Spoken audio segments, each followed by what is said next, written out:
ito pa sir, kung sakali mangyari itong mga dayaan sir, ano yung mga ipapangako po natin?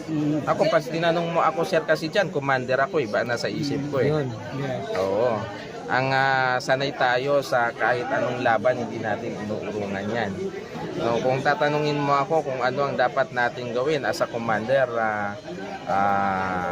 sanay tayo na makipagdigmaan. Dapat ba may mananagot or yung walang dadanak na dugo or kailangan pagpanagutin yung mga andyan sa Yan ang opisyal? iwasan ng Marcos administration.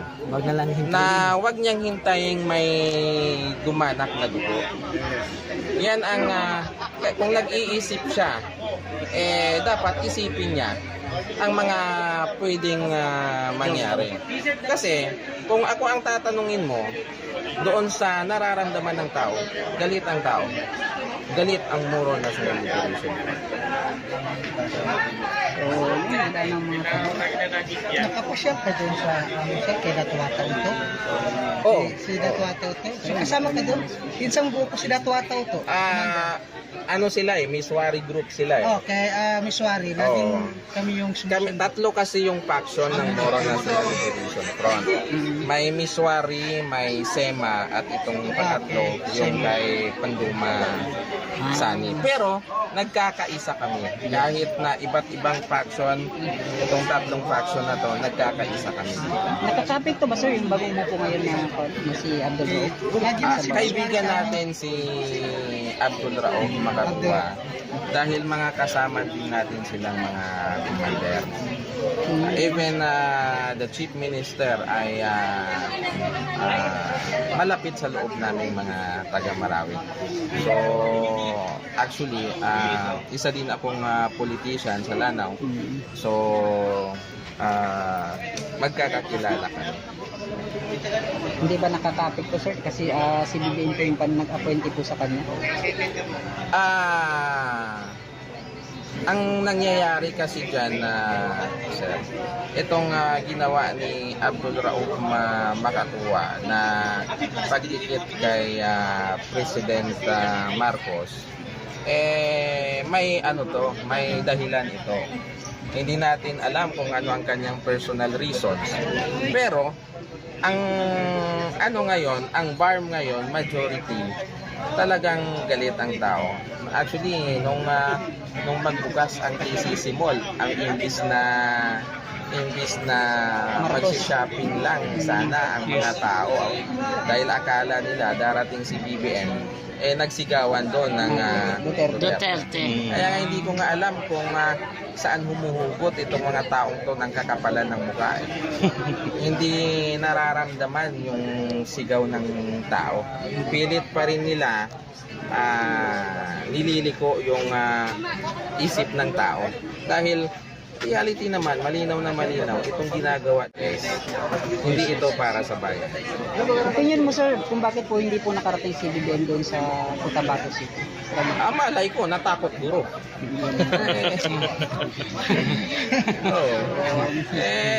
Alam mo naman ang presidente, may mga intelligence yan. Baka may nakapagsumbong sa kanya, wag kang pumunta dyan.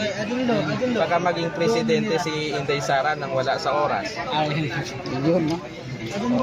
Maraming salamat sir. Kayo, may mga Party ng Cotabato City sir, no? Party ng Cotabato City ngayon, wala po silang nagawang rally ngayon na akala kasi namin doon, actually nakahanda na kami na pupunta doon si BBM. Pero dahil sa hindi siya sumipot, wala kaming magagawa. Pero siguro, kaya yung hindi sumipot doon, dahil imposible namang bigla na lang magka-cancel yun naka-set na yun Baka siguro napansin niya, wag kang pupunta dyan dahil manganganib ka dyan. Hindi ako nagkakamali no, nagpan po yung sa Cotabato si Gobernador ba yun siya, na nagsalita po siya na baka busy daw. Ganyan kami Saan siya busy? Sa session niya? Hindi tayo nagkakamali. Baka doon. Dahil wala namang ibang rason kung bakit hindi siya natuloy. Ang talagang rason doon, may nag-advise sa kanya na huwag siyang tumuloy. Mensahe mo na lang para sa kapayapaan sa ating Pilipinas so at magkaisa po yung mga bawat Pilipino po. Actually, kaya tayo kaisa na butuhan itong si BBM dahil sa ang inaasahan natin, ito ay para sa pagkakaisa. Dahil lahat naman tayo ay nangangarap ng isang mapayapang bansa. Even us, na Moro National Liberation Front, ang tanging pangarap namin, sana dumating yung isang pagkakataon na tumahimik tayo.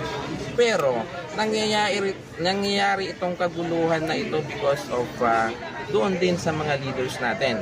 Diba? Hinahayaan ng administration to na magkagulo tayo dahil ang iniisip nila hindi naman taong bayan.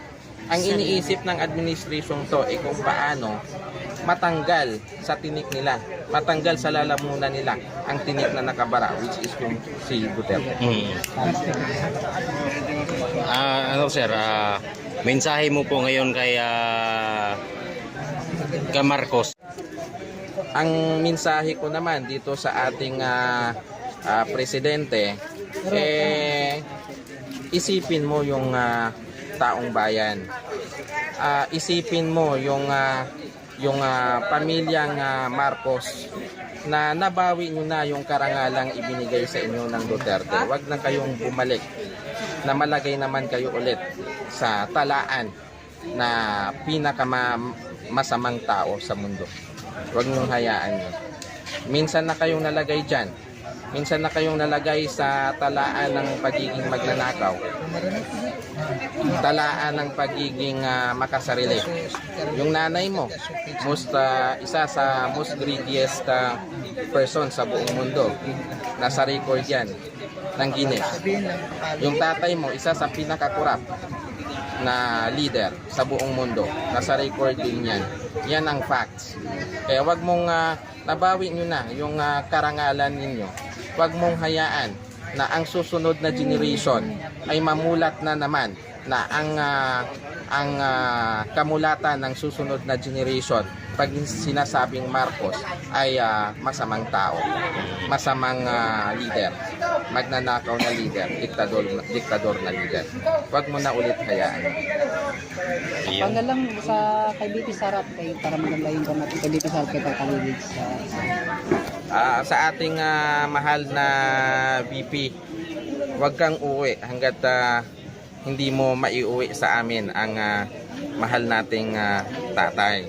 Maraming umaasa sa iyo, marami kaming nasa likod mo.